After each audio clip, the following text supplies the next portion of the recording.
Good afternoon. It is the 17th of March, 2025, and I'm here in Jacksonville, Florida, and our veteran is in the Buffalo, New York area. I'm Scott Meichen, and our note taker is Jordan Fletcher. So, for the Library of Congress Veterans History Project and the Veterans Museum, we are interviewing Marine Corps veteran Frank Cius. Thank you, Frank, for being with us to tell your story. You're So, welcome. let's begin. Where were you born? I was born in Buffalo, New York in 1947. I was raised there to the age of going to school, graduating from grammar school, going to high school, which involved Burgard Vocational High School. And there I took a vocational education in automobile mechanics. It was a well-versed high school, which also taught aviation.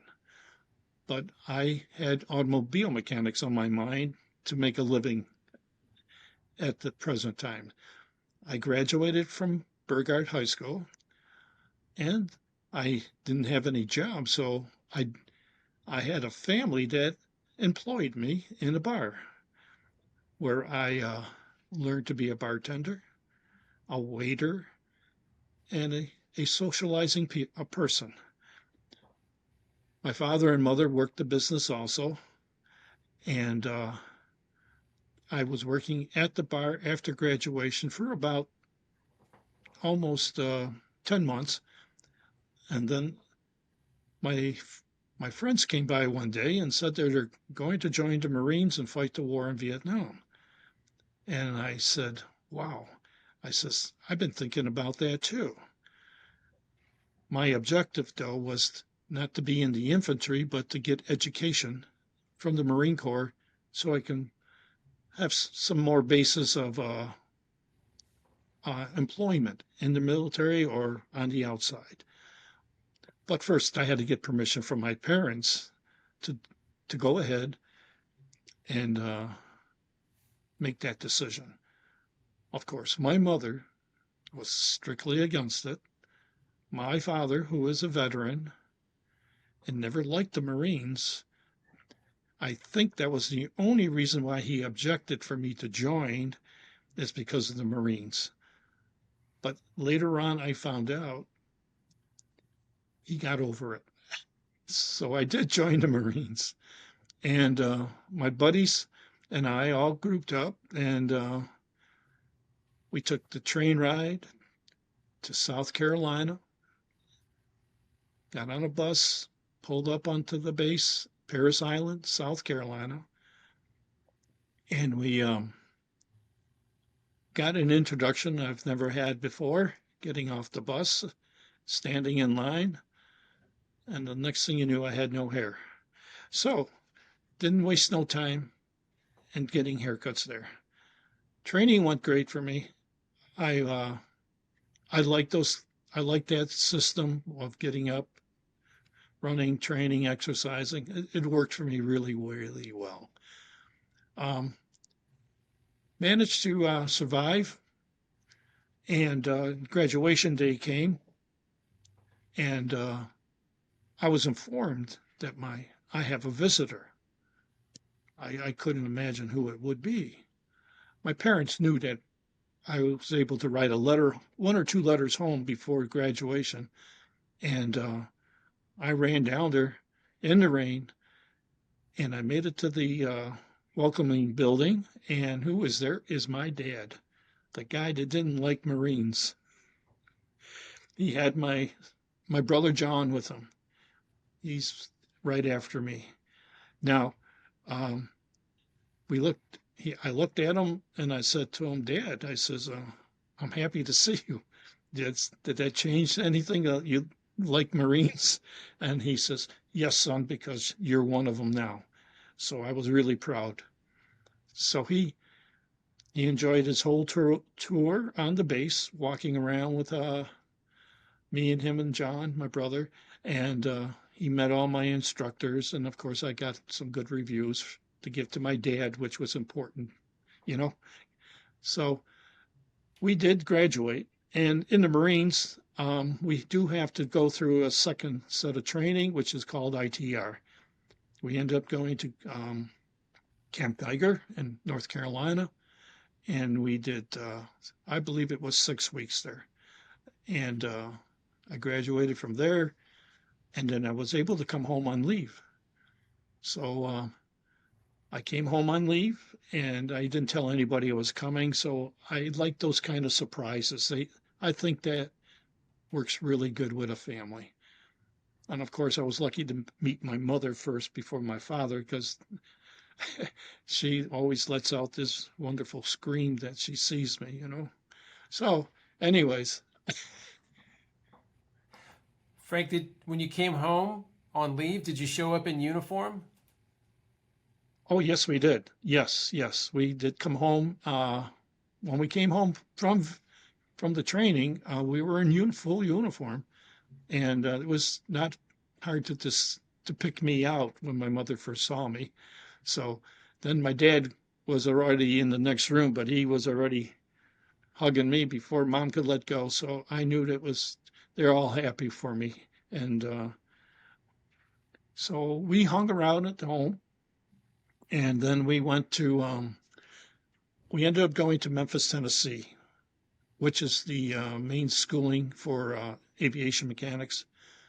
And I put in 12 weeks there and graduated from there.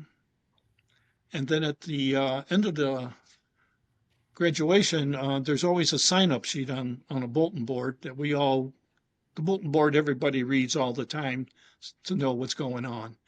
And when we saw the list on the bulletin board to get more schooling, which was for helicopters, the Marine 46A helicopter chopper, and the instructors were at the board when we were all coming up, all my buddies, to get this schooling.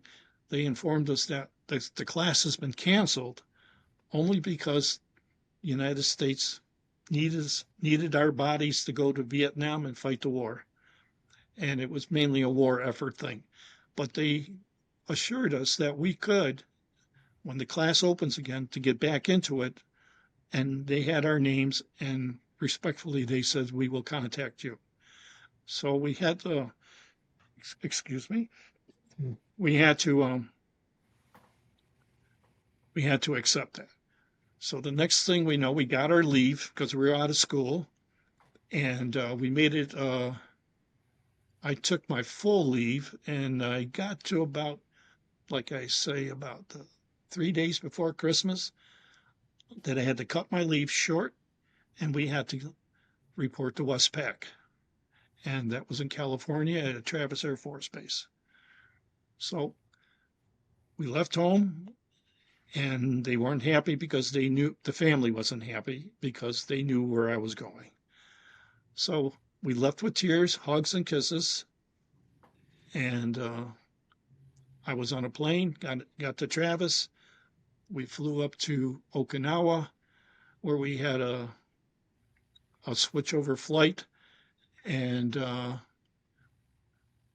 we spent the night there. And then the next day, we were into Da Nang, South Vietnam. Well, when I got to Da Nang, we had to take a truck ride up Highway 1 up to the base that we were going to be assigned to.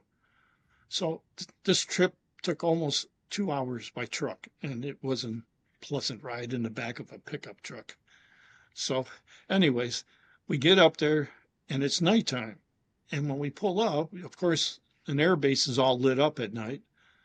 And when we look at the base, there were no fighter aircrafts there, all helicopters. So, all us guys that were signing up to get the schooling for choppers found out that we're going to get OJT schooling in Vietnam to work on these choppers and get an opportunity to be crew members on them. So throughout introduction, we did do OJT for geez whiz, because I got there at Christmas time, and it was May already that it was starting to monsoons were stopping and the sun was coming up, and they needed crew chiefs to man the birds. So I raised my hand, which my father always said never volunteer. So I volunteered, and I ended up being the crew chief. So I had a great time learning my chopper, which I did learn it very quickly. And all my other buddies were following my suit, what I did as a crew chief.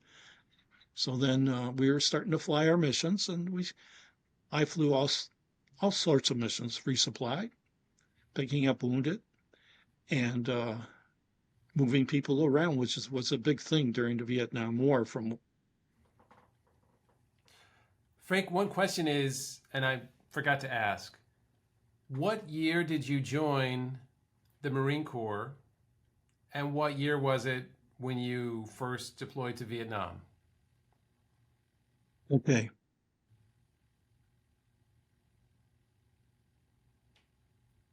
I joined the Marines in 1966 and went to boot camp in 66.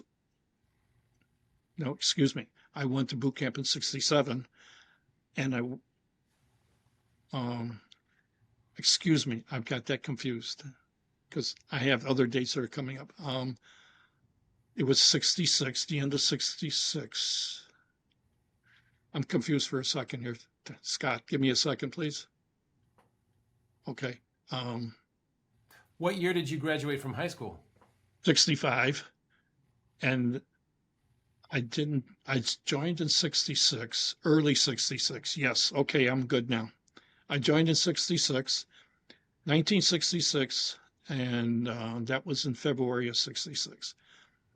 And we went ahead, um, went to schooling in 66 at Memphis, Tennessee, and then we progressed to Vietnam, and it was still 1966. So, and that was December of 66 that I actually was in Vietnam. So So after the first of the year, go ahead. you spent Christmas of 1966 in Vietnam. In Vietnam, yes. So then, 67 came, and I was learning the chopper on the ground. I wasn't doing any flying at the point, but around May of 67, we started to we got our birds as crew chiefs, and we were flying missions around the area for resupply and the moving of troops, which was the big strike on the DMZ that we also did. So then afterwards, we got a notice from our flight line commander, that he offered us a mission, and it was supposed to be at that time I can call it top secret, and they needed 6 birds, and all us guys from Buffalo, New York, that were crew chiefs already, we raised our hand. Dad said don't volunteer, but I volunteered anyways, and that was to be the last volunteering I do through the whole war. Trust me. Anyways, um, we got a we took the chopper mission, and the mission took us up to Phu Bai, South Vietnam. It is a special forces camp, and they run all operations for special missions out of Phu Bai. So when we got there, we spoke with the soldiers, and they gave us our briefing on what we're going to be doing. And the simple part of the mission, all we had to do was take them in, drop them off, and be on standby to come back and get them. Well, this mission took us into Laos along the 17th parallel, and we had uh, like I say, 6 birds from our squadron that volunteered for this mission. when we pick up the, the soldiers from from Fubai, we had to fly them right into the country of Laos and drop them off. And we after that we didn't take any fire because it was a nobody expected us to come in at that time of day. So we dropped the troops off. We turned around and we had to go back and wait for them to give us a call when they wanted to be yanked out, and we had to go back to Khe Sanh, South Vietnam, and wait for further instructions. So after that, I was laying in my chopper taking a nap, and I heard the squawk chatter, excuse me, on the radio, and the profanity coming across the radio and informed me that these boys wanted to get out of town. Things went south, got hot, too dangerous. Well, we were up in the air in 3 minutes, and we were heading in. We headed in to pick them up.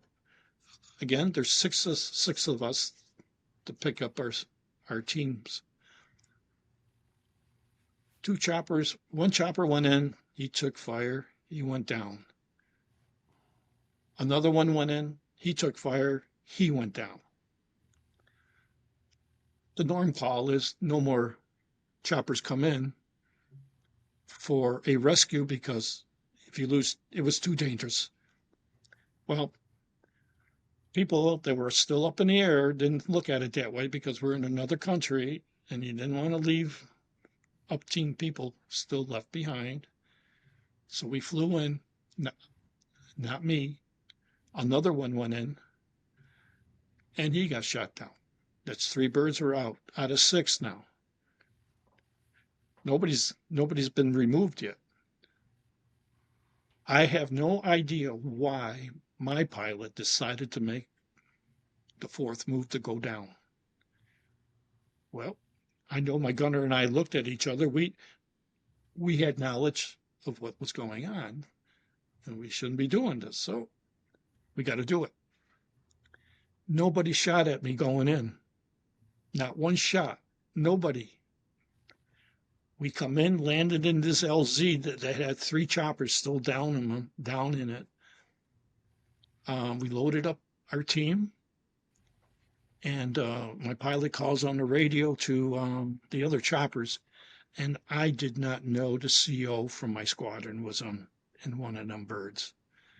That's why they tried to get them to come to my bird, and we can get them out. They turned down the offer. They says, we're going to sit here and wait it out. My pilot decided 10-4, we're going to roll. So we got 13 guys. I picked up an extra one. Usually I went in, not usually, but I did go in with 12. And after everything settled down, I realized there was 13 because the zone was hot. And we picked up the Special Forces worked with ARVNs. Special Forces, they trained them guys, and I guess they were very good. I learned that eventually. When we took off, though, I'll refer to when I came in, nobody shot at me. But when I took off, it was a different story. As soon as we got up in the air, we were taking fire very, very heavily. And my gunner got hit. He went down. We got up I'll give footage here. I think I'll just guess. I believe it's about 200 feet in the air. And, excuse me, we got about 200 feet in the air, and we got the ramp back up. What happened to the ramp at the beginning is when we dropped it, there was a stump underneath, and the stump came up and got stuck to the bottom of the tailgate, and we couldn't even lift off because it was hanging onto the chopper.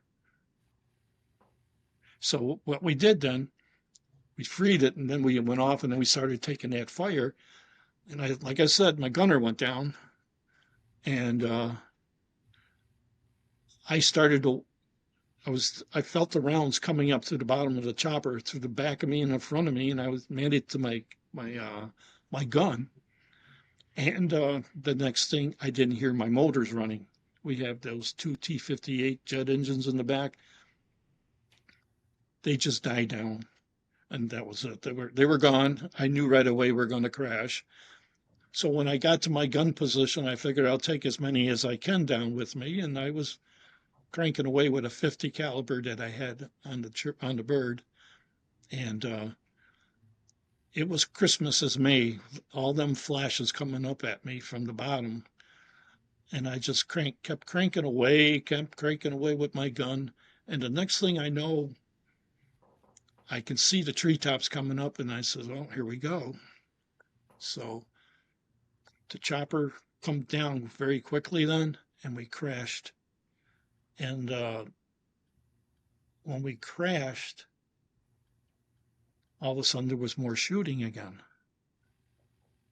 And I dared pick my head up and looked around, and we crashed right in the VC village, their camp, not their village, their camp. And when I looked out the cockpit window, which was obliterated with bullet holes, that I could still see their hooches and clothing hanging on the clothesline, and pots and the fire still burning with cooking their food. And they kept cranking rounds into us.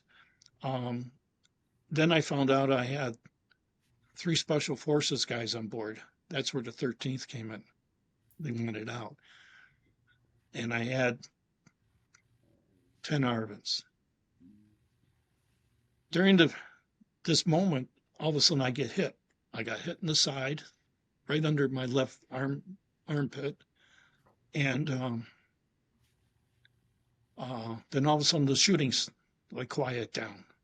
So I checked myself, and I certainly was hit, took a bullet. And the pilot and the co-pilot came out of the cockpit. The co-pilot froze. He wanted my radio. I had to try and call for help and let him know that what's the situation. He demanded I give him the radio. The radio wasn't working because we're inside a chopper, and we had a canopy over the top of us. So it was not work. I mean, it was working, but it wasn't capable of communications. So I gave it to him, the lieutenant co-pilot. My pilot come out of the cockpit, and he was like hit pretty good, more than once. And he just laid there. And then there was some commotion in the back of the chopper, and Dexter, which is the name of the Green Beret that was with me, he asked for morphine, if I had any. And I always carried it on my missions because sometimes medics run out of it. And if they needed it, I'd give it to my supply. And then they would make sure I have another one for another mission of risk, picking up wounded or whatever. So I gave it through it to Dexter. And then Dex comes running up the chopper, and he taps me on the back, and he says, "Let's get the hell out of here now." So I got out. I went. The other guy didn't come. I know the cap was down pretty bad. Those things did not enter my mind. Those are things I think about today. And we got out. We continued to get away, and they were still shooting at us. And then they stopped. But we kept running. And we got to the jungle. There was a jungle ledge, so we got inside there. And we hid there till nightfall came. And they were dropping flares all night from Puff the Magic Dragon. We got on top of a hill because of the flares they were dropping were 30-minute flares, and it stayed lit all night, just for all of us. Now, it's not only for me. You got to remember, there's 3 more choppers down where we came out and got shot out of. So when daylight came around, I realized where I was because then I could focus where I dropped off the team. And that was the original LZ that everybody was focusing on. So I was, I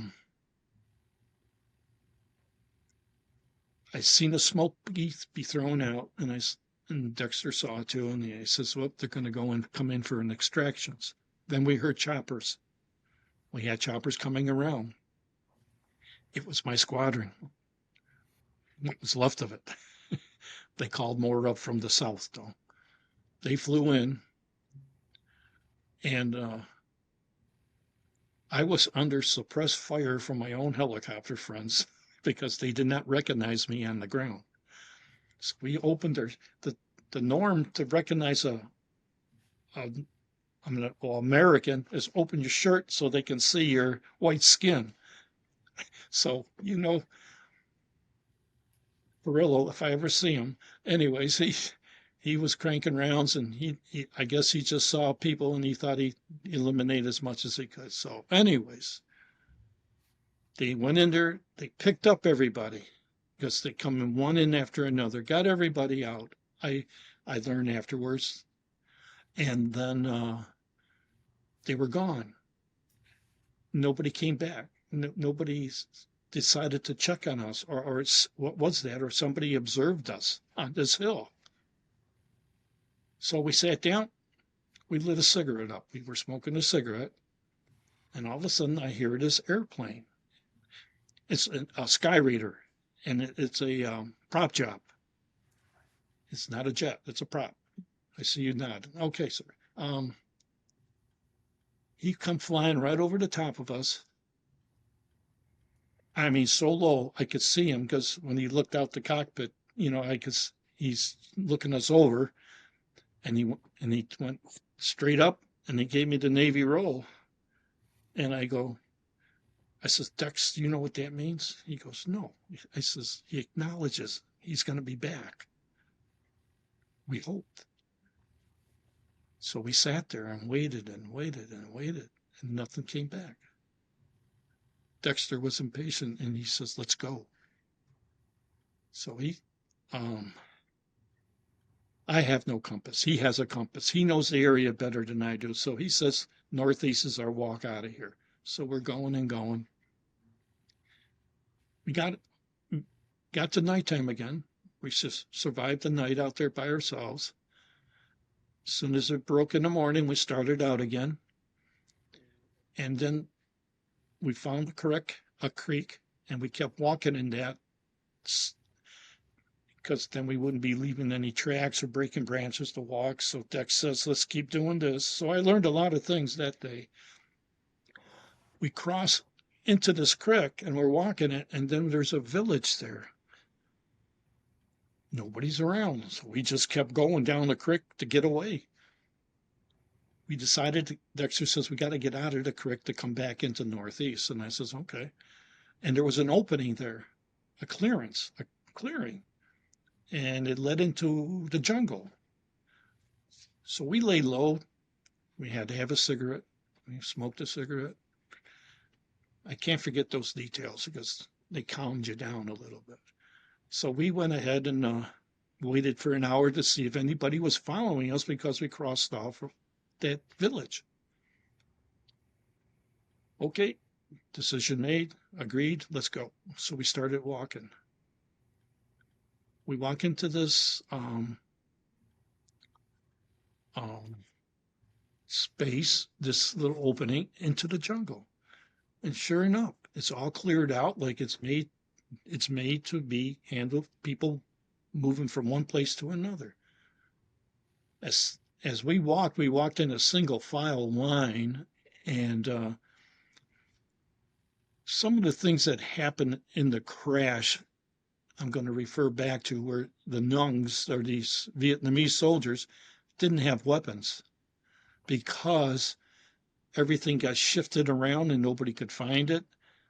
And all they carried hand grenades with them to protect themselves, or they didn't want to be taken prisoner either.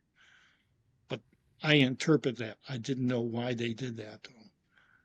So I say again, we're walking into this nice cleared out area. And I think when the last man entered out of the opening, out of the area, there was shooting all over us, all around us, but it was not at us. It was like being shot in the air because I was the only one that had a Thompson submachine gun. So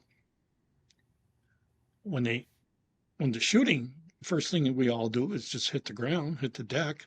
And the next thing I know, when I had my hands laying on the ground, uh, somebody stepping on my hand where I had my fingers on the trigger, and I saw the foot, and it was Ho Chi Minh sandals, and I got kicked in the ribs then, and all that I'm what he was trying to tell me is get up on my knees, you know. So then they pointed the AK right at my nose almost, and I had a weird thought.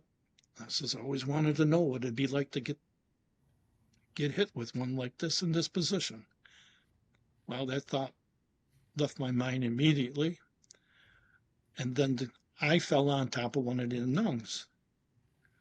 But when he stood up or knelt up, he's got his hand on the grenade and pin. So I held my breath, and the guy that was the Charlie, the VC guy, was pointing the gun at me, pointed the gun at him, and he reached out with his hand, and he said to him in Vietnamese, like, give it to me, you know, or whatever he said, I don't know. So the kid gave it to him. A sigh of relief, but that's what happened that morning. They tied us all up, and they took us back to that village that I spoke about when I was walking the creek. So we were putting this in a hooch. We spent the night there. We were well fed. We got more cigarettes they allowed us. They gave it to us. And something about being in a hooch off the ground, I never thought they could have a fire in one of those. And they do. So anyways, after that, who comes in is some, I call them foo-foo on the collars. That means that's big shot with the golds, you know, no stars, no nothing, but I've, and he was an older gentleman. So I says, well, we're speaking to one of the real McCoys that's running the show down here. So he sat down and he spoke to somebody that could speak a little English, and they would ask us some questions, but nothing of an interrogation, you know. It was basically telling us what they're going to do with us. And they told us that we're going to be prisoners of war and taken to Hanoi, North Vietnam, and we'll be able to receive letters and packages. Well, I never heard of that, but I bursted out. I almost bursted out laughing. And then Dexter, of course, had more knowledge of all of that type of stuff. And he says, Frank, don't laugh no more. It's true. I says, oh, okay. So they, like I said, they fed us really good. They brought in a basket of rice. I mean, the one of the larger ones, and they gave us a full can of their sea rations, which contained either a lot of beef and like a beef stew, and it was made from Hungary, and that was how they were getting their resupplies. So, anyways, the well, I at that point I had enough of the cigarettes, and we I ate my whole can of beef stew and a big bowl of rice, and then they said to us that they wanted us to lay down and go to sleep. They said. When we woke up, everybody was gone, and it was reiterated by another Vietnamese guy that came to the hooch we were in that we're going to be prisoners of war. So then we were we were informed that we're going to be leaving shortly. So that night, though, they took all us POWs and the whole village up a mountain and into a big cave. And in this cave, it was like uh, levels to sit on. You know, it was made, and it looked like an orchestra pit, something like that. So, anyways, we all get in there, all the kids, all the women and children and men and soldiers that were important to be. It was the foo-foo guys, though. And Dexter and I were sitting at the entrance with the nuns. We had the first seat, and we were still tied together, though. And they gave us cigarettes, so we lit up and we're smoking our cigarettes. And this is nighttime now. And all of a sudden, there was a bombs going off all around the entrance to this cave.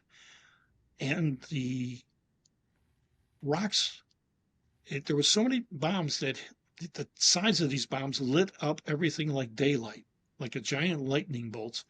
And I could see boulders flying past the entrance to the cave.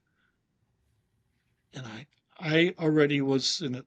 I had no clue, and I just buried my head in my lap and put my hands over my head, and we were praying, real heavy.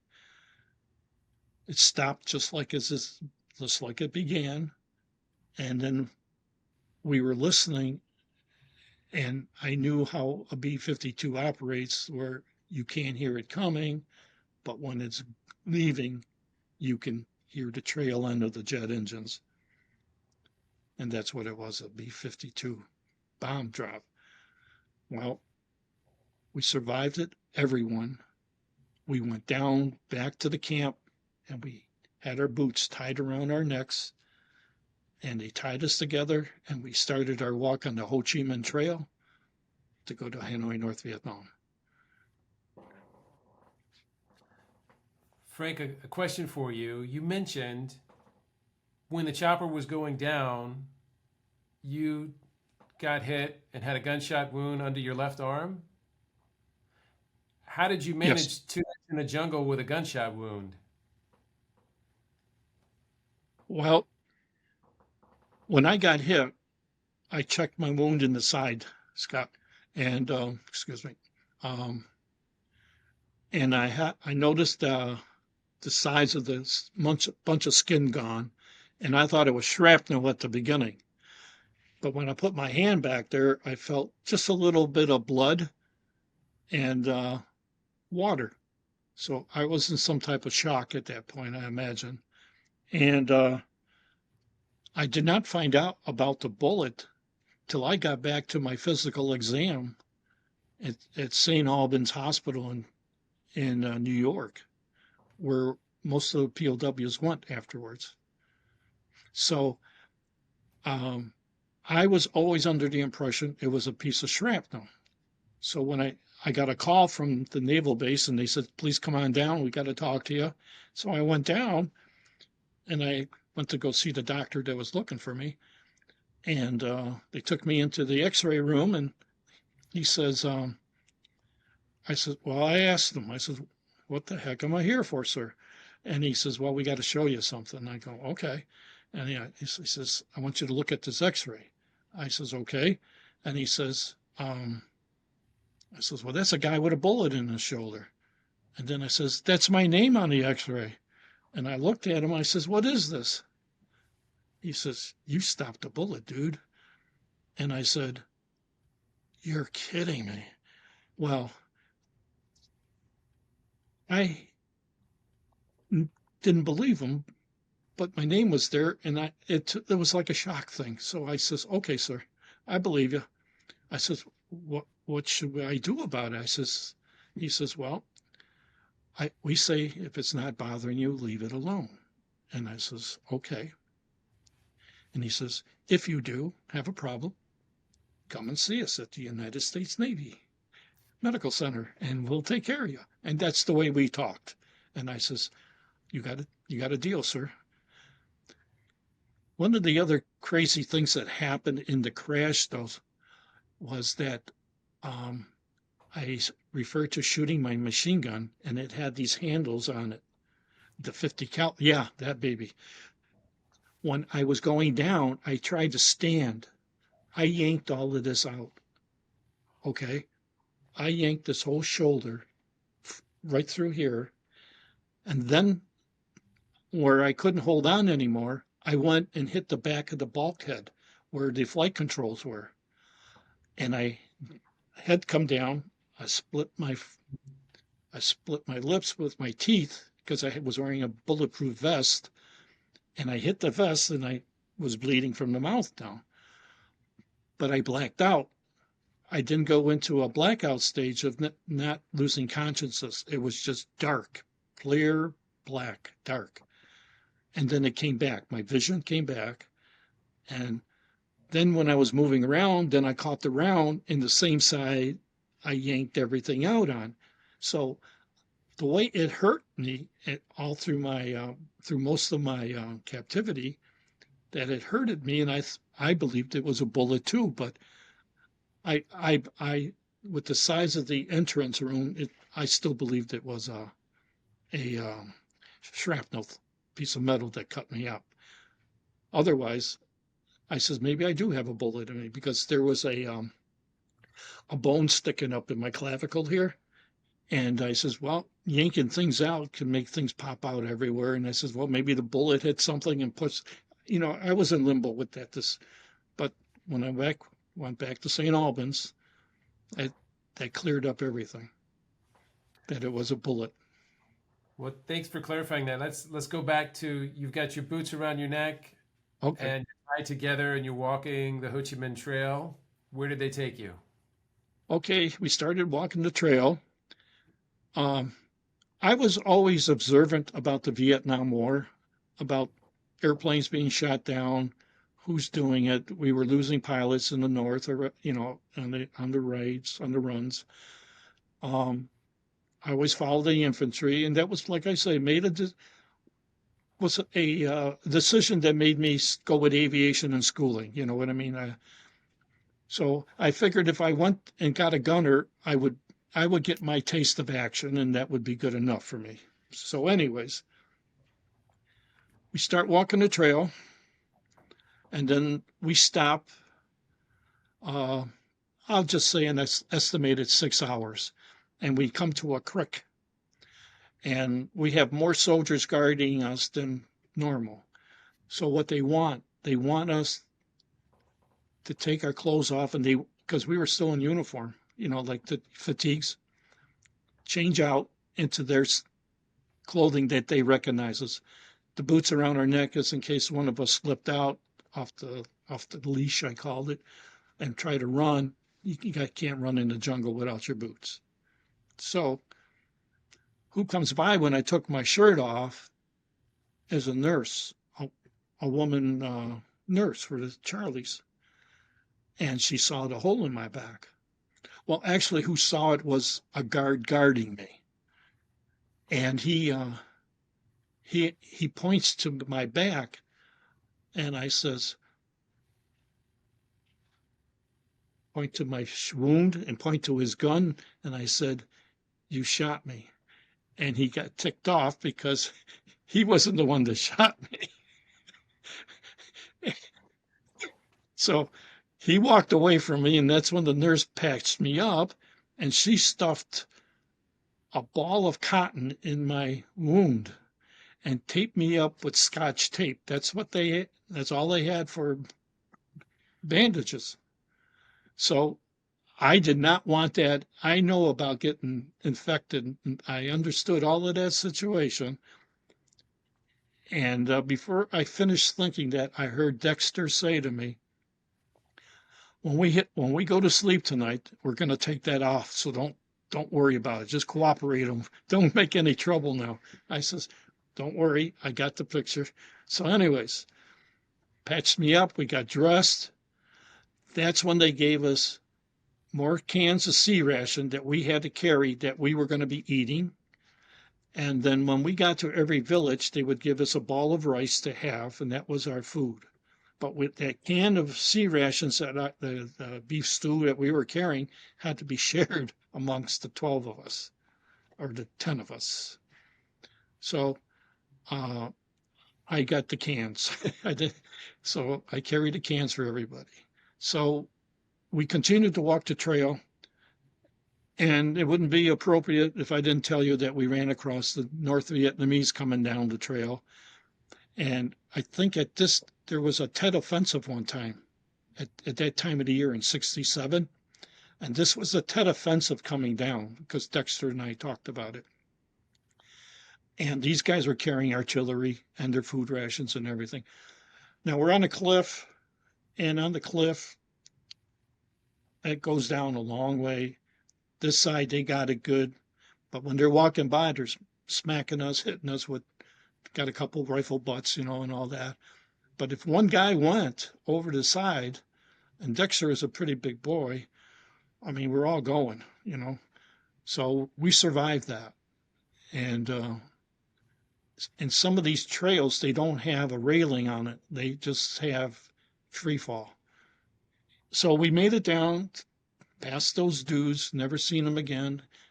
And the short, we, and another thing that would happen every 8 hours, educated guess amongst all of us, that we would come upon another camp, like somebody else would be infiltrating. And then all of a sudden, somebody pops out of nowhere and brings you into the camp. So it's well organized how if you're walking that trail, you don't belong there, you won't last long. So we come into a village and we're always laid on, it's like a lean-to with a bench on it, with a roof over us. And we were tied down there. And then they would bring us our food. They would give us a cigarette again throughout the day. I mean, one cigarette a day. And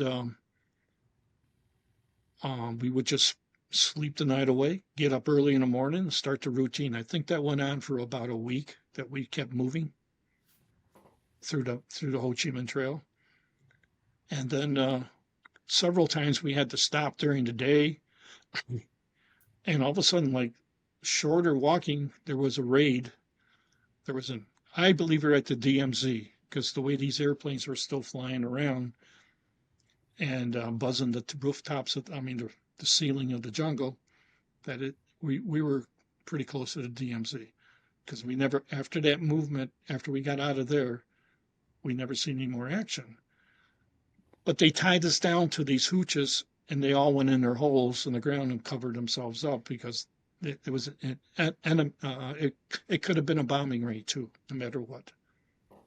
When that cooled off, but we stayed there the whole time. And mostly at these camps, they would bring in the Americans to sit down and they give you a cup of tea and a cigarette again and introduce themselves. And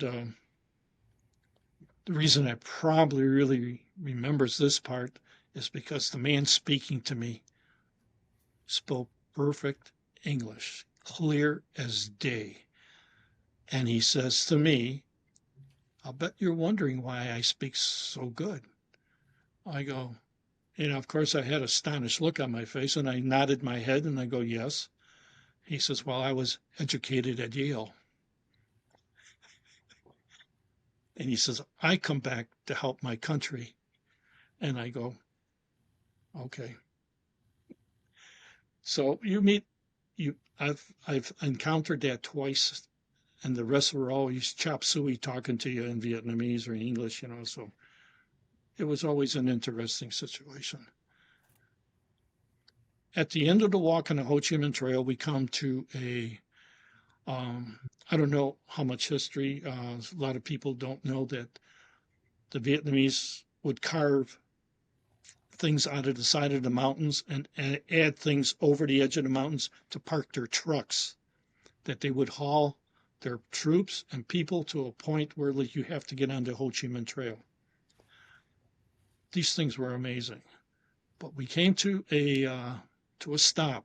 We stood up to look, and there was a big cave to my left, and it had lighting going down the center, and a lot of people moving around and working in there, and we thought it was a hospital plus a resupply or everything because there were trucks parked all around here, around there.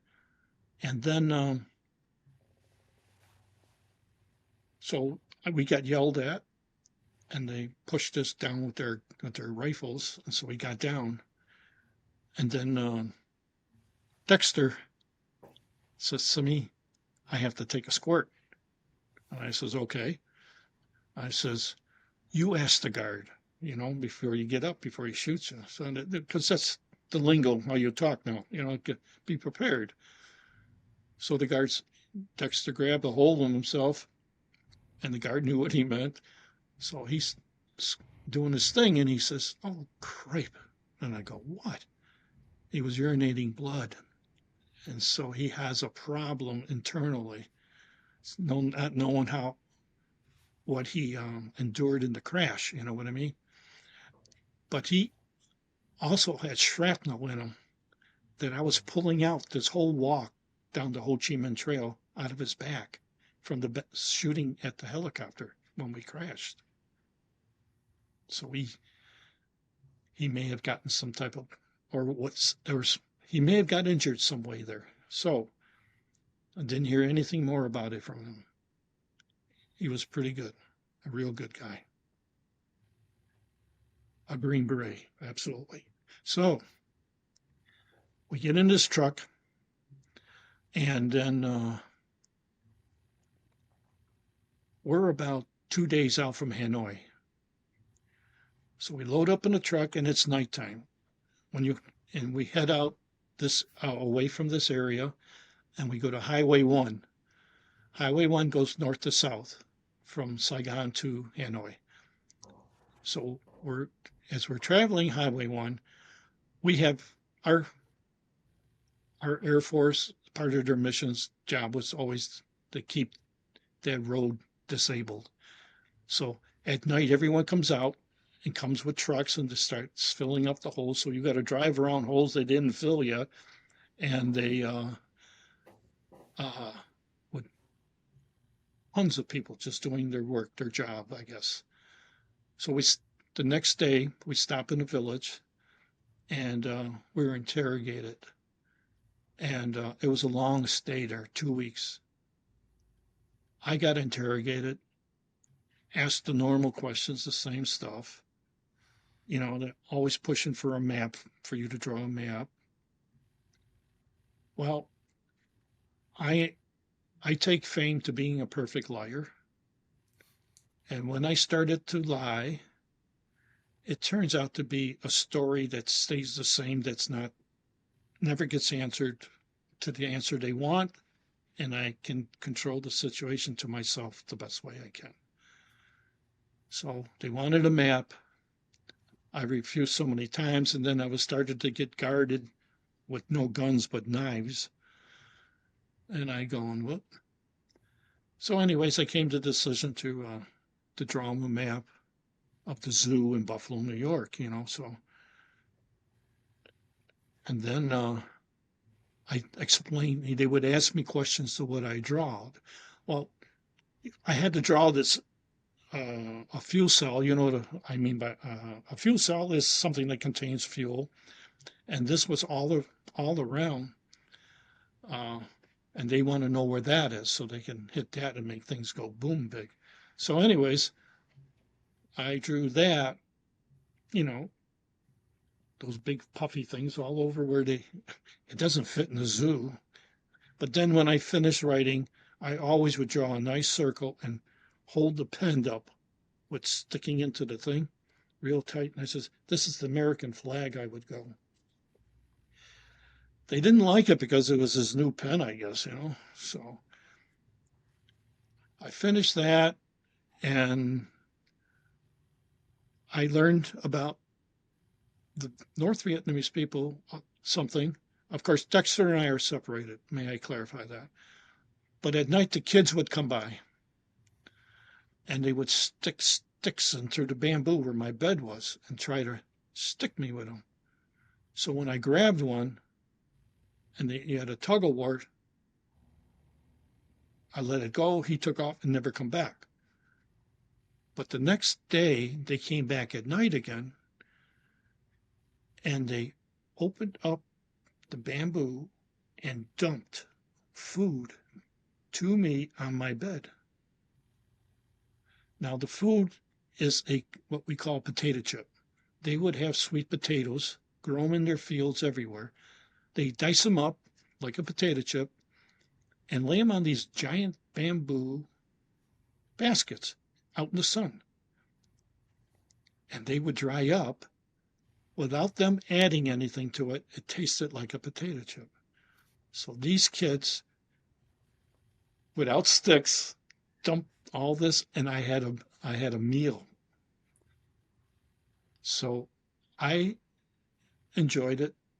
And the kids would always now come to the front door looking at me, but there's a guard, and they shoo them away. But it was brighter sight, a brighter sight to real life, to see people react.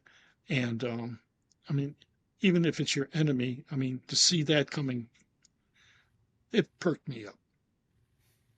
So 2 weeks, we we get in, we're getting into start to get into trucks again, and here comes Dex, and he's all screwed up. And like I say, he was a big strapping man. 2 weeks, he lost all that weight, and he's talking crazy. He's talking like hallucinating, and I says, what? Maybe before I could say it, he says, they dragged me out. They kept drugging me. And I says, come on, man.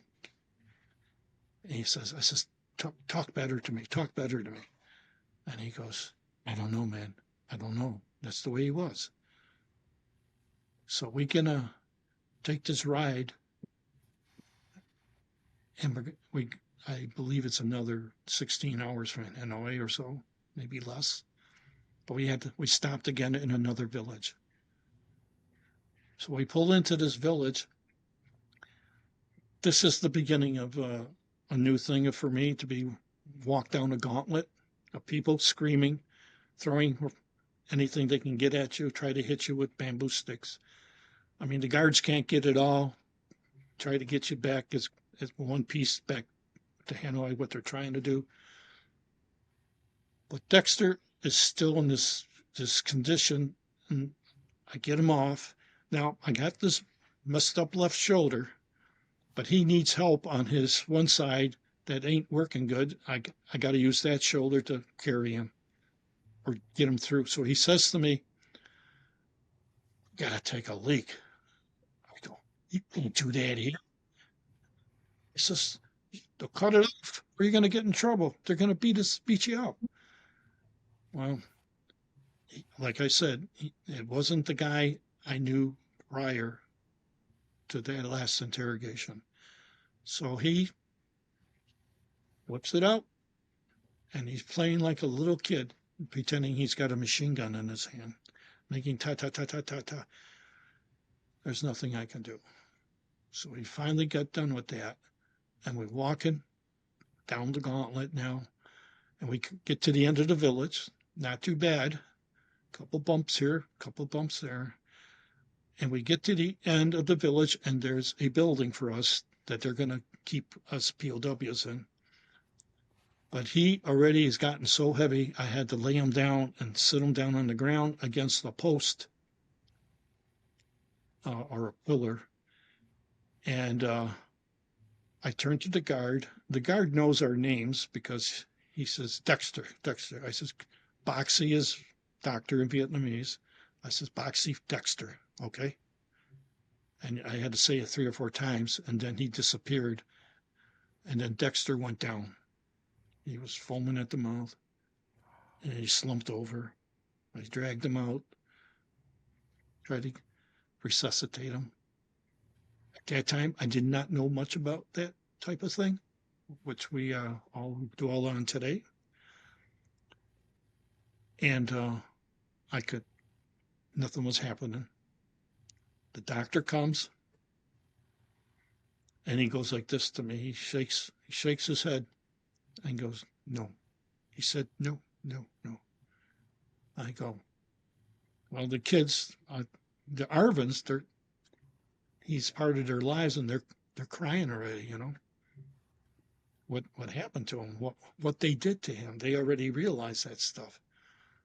So the doctor has a razor blade in his hand, and he grabs his arm, and he doesn't say anything, and he motions to slash his wrist.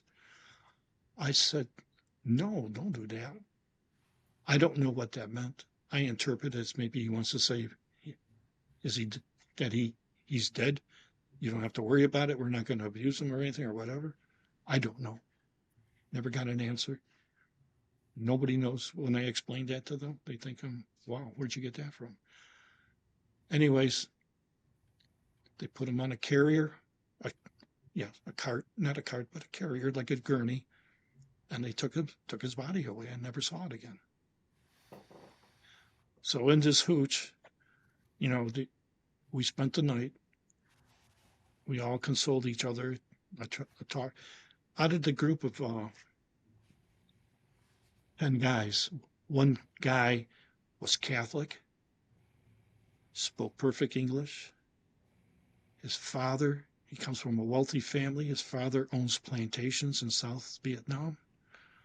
And he was our ears when we didn't hear things being said that he told Dexter. He's the one that talked to me and he consoled, you know. And they were consoling me that they're sorry for my loss. And I says, I'm sorry for your loss too. So the North Vietnamese guards gave everybody a carton of cigarettes. Them kids, and they gave me one. And we had an extra shirt that we always had to change if we needed it, and we made that a ditty bag to hold it so nobody could see what we had. We loaded up in the truck, same truck we came in, without decks.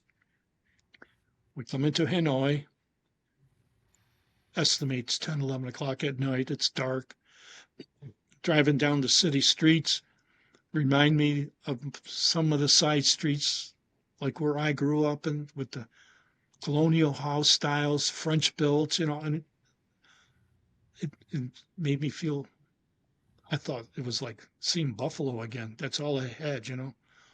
So the truck pulls up in front of now this is a residential area. I call it that. The truck pulls up in front of the prison at the end of the street. And the guards are in the truck yet, and we're all sitting there, and a Jeep pulls up. Two guys get out with the foo-foo, and they say, come with us. Speak English. Now, all those Arvins collected their cartons of cigarettes, and gave them to me. Says, Frank, we love you. We will pray for you. And they said, we will never see you again. Of course, now I'm crying now. I says, you guys take care. And you guys keep praying. I said, you know. I says, but he says, we will never see you again. So when I get out of the truck, the guy that's going to be in charge of me now for the moment, took all them cigarettes and put them back in the truck. So we walking up, it was like walking into a prison with giant doors. The door opens, we get in there, and I was put in solitary confinement for the first night. And I got sick overnight. I could not control myself on the lower part, and it got so bad that the container they gave me, I filled it up, and I tried to figure out what should I do. So I says, well, get somebody to let me out and dump this thing, you know, because I says I don't want to make a bad impression. And I says I'll end up cleaning it then, right? So somebody came and I showed them through the window, and they got another guard, you know, and they wouldn't do it with one person. Two guards got me out, let me out, and so the next day, I already filled that dude up 3/4, But I had a doctor come in, nurse, all kinds of people, and checked me out. So they gave me a bowl of rice, a banana, and 2 aspirins, and 1 big cup of tea, and that was my medication to stop me from filling the can. And that began my first day in solitary confinement also. So we're in the An Hua prison in Hanoi, North Vietnam. So as time moves along, I'm taken out of that cell and I'm put in the cell that I will spend my 3 years, basically almost 3 years in solitary. And I'd be pulled out for interrogation every week or whenever they felt like it. And they would try to give me books to read, propaganda. I would examine them and, see which I could pick out what caught my eye. And it was just not even normally written normal for anyone to read. So every time I went back, I'd give it to them. You couldn't refuse it, but you had to take it. So when I set up camp there inside my POW cell, um, I was giving toilet paper, I was given toothpaste, and I think I shaved every 3 months. Hmm. And I was the last guy to get the razor, and somebody dropped the mirror. And I mean, you couldn't even see your face where you're shaving. But when I shaved with everybody else's razor, I mean, I was just a bloody mess, so what I mean. But that's how that worked. I got a shower once a week, and that's where I washed my clothes and hanging out in the courtyard. We were given a bamboo mat, and they gave us a blanket, and they gave us our candy stripe POW outfit, and also they gave us some winter garment to wear in the winter. I mean, the winter months there, and I was fed twice a day, and I was asked if I would rather have rice or soup and bread. So I said soup and bread, and it was the size of a sub roll. And then you would have meat in there, and then sometimes you would have a bowl of vegetables. Rau Kai was one of the names of it, and it looked like celery, but that was pretty decent in POW talk. And then I ate squash for 4 months, so you know what color everything else comes out. So, and a cup of tea, and it was warm. And that was my routine every day in that department. Of course, I was wounded. My shoulder hurt me, as I referred to before. I went ahead and started isometrics. Got to the point that I could do push-ups against the wall. I was doing jumping jacks, and I made myself a routine.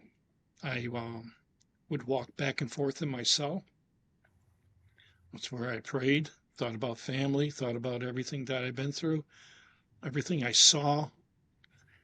I remembered everything. Uh, let's see. When you're a prisoner of war, you get a mosquito net. It's used, highly recommended. And if you didn't put it up, they came in and made you put it up. And I learned through experience that it was well worth it that you didn't get bit by mosquito, which can cause other problems, but other insects that come in, cockroaches. And that protected me. One time I was infested. My cell got infested with cockroaches. So, in fact, I didn't even get out of underneath from my net. And the guard was looking for me. He thought I disappeared from the net, but he realized when he looked around in the room, he saw everything. So they came in and they got rid of all of that garbage. And but those are the things, some of the rules that you had to follow. Let's see what else.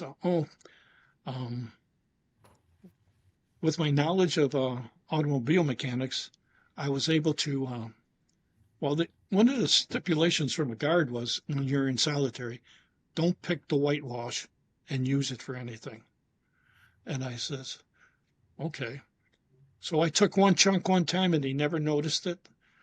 What I did then, I drew. I drew anything I could picture in my head from schooling. I drew engine blocks, I drew pistons, the rings, valves, etc. I did all of that. I drew wheels, I drew cars. I designed a car I would get home and try to hot rod in. So I did that for so long, and then never got caught. The only reason is because between 12 o'clock and 1 o'clock is like siesta time to these guys.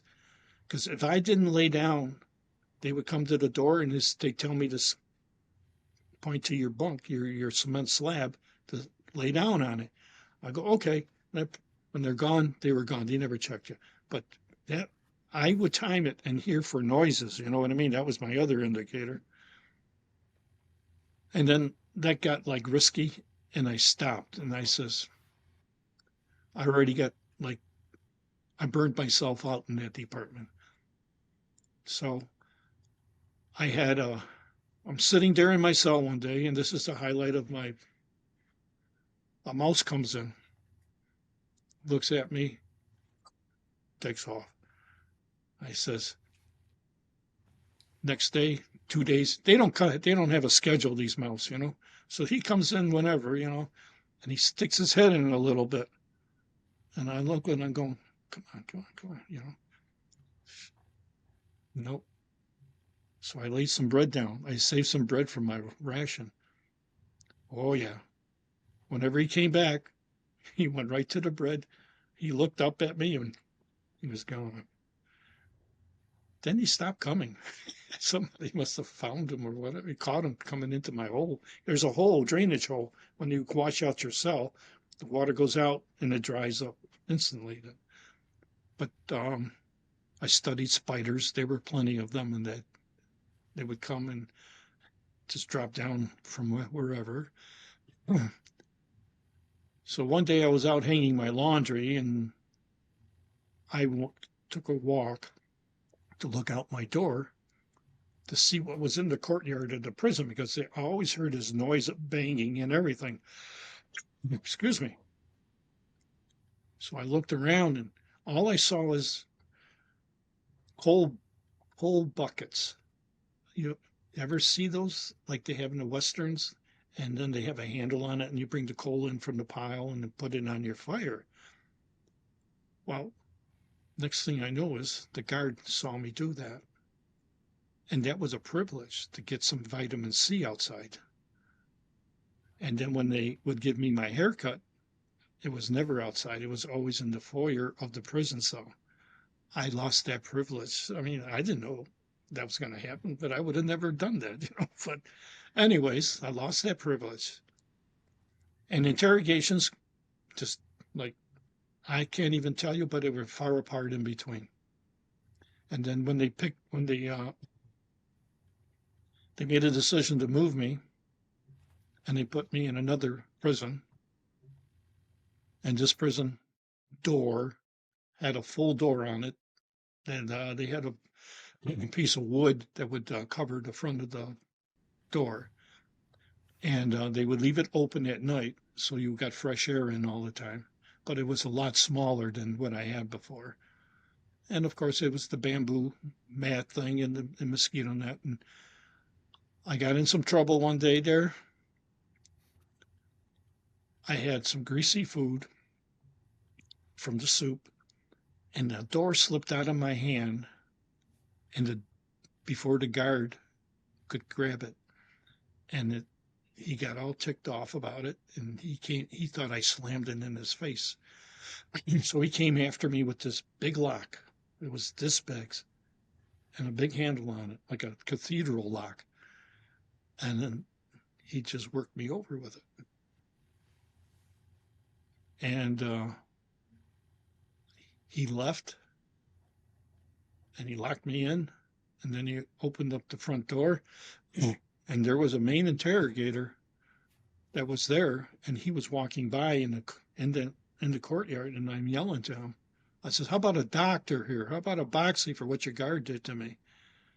He just kept walking. Next day, I got called in for a talk to give me some tea and a cigarette. I says, that's not the thing. I says, why did I get beat up like that? You were offensive to my guard. You closed the door in his face. I says, okay, that was it. So I got roughed up there. Then it comes to the point of to take me out. And they started walking through the courtyard. I says, oh, I'm not going for a truck ride today. And that's the day I got put with other American, not military, POWs. And they were civilian contractors that they captured from South Vietnam. And these guys were pretty good for perking me up and giving me info what's going on. And there were two Filipinos, maybe two guys from California. And there was one military guy. And there was something wrong with him. I later learned, just recently, that he was an intellect. And he went, I don't know what it is called, but he went out. I would try, well, they told me he was a captain. And I tried talking to him, and they says, he won't talk to you, the other civilians. I says, there's something up with the man. So I says, okay. So I left him alone. And then he would talk to himself and walk around. So then I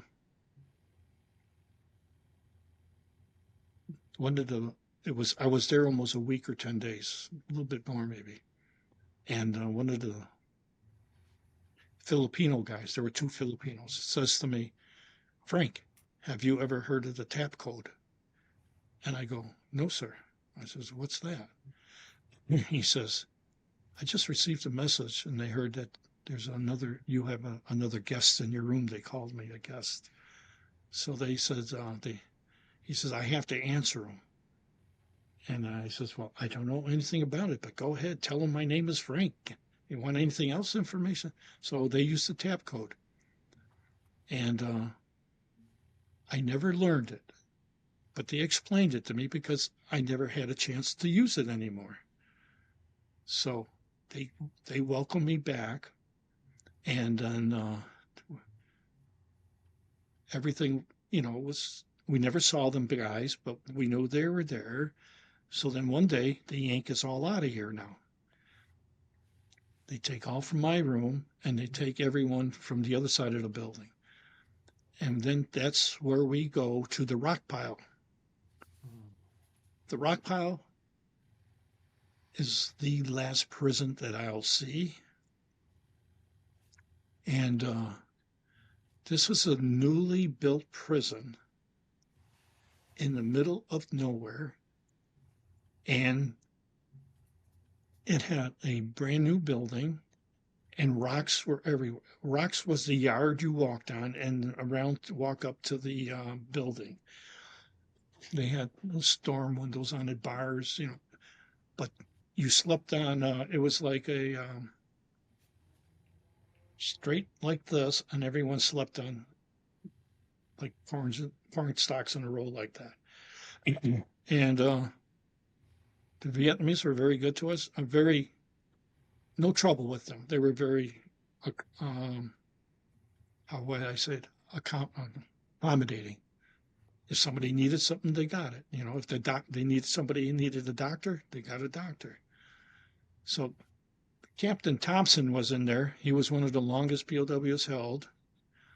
And then there was we had several, like an ambassador from South Vietnam they captured. And forget his name. But he was in not good health. He had a picker problem. So whenever he needed an aspirin, they gave him one. So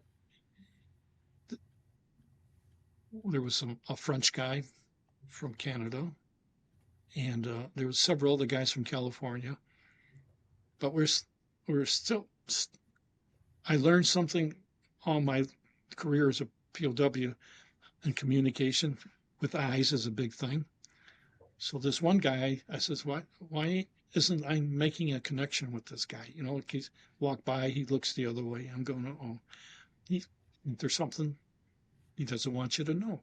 So I was walking to the men's room, and he was sitting at a table. We had tables and chairs.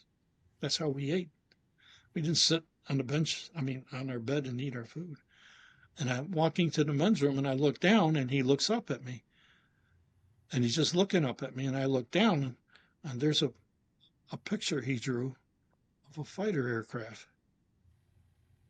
So I said, okay, I don't talk to him because he's a fighter pilot. He must have snuck through the system or something. So that was interesting. And one of the most other interesting things, it was Halloween. They were so thrilled, the North Vietnamese, to bring us bottles of wine, pumpkin pie, and extra meat, extra food for supper. And we were allowed to stay up at night, and enjoy all of this stuff. So that was interesting. Then we were allowed out in the courtyard every day to exercise and move around. And then you could see a fighter jet fly by in the distance now and then. So I said, oh, those were motivating things to me. Never mind the outside, to see the airplane flying was more to me. So the uh, we get word to pack up. And we're leaving. Get back in the truck. We take that. It's about an hour, a good hour and a half ride from that rock zone back to the Hilton. So we go back to the Hilton, back to Hanoi. We're put in with other American prisoners of war into prison. And we're allowed to walk the large courtyard, move around. They captured 2 German people, civilians. One was a woman and one was a guy, and they were healthcare people. I never inquired, they weren't any of interest to me at all. But I heard through talk that they were from like the Red Cross or whatever the foreign other names of helping people there to help people in their villages.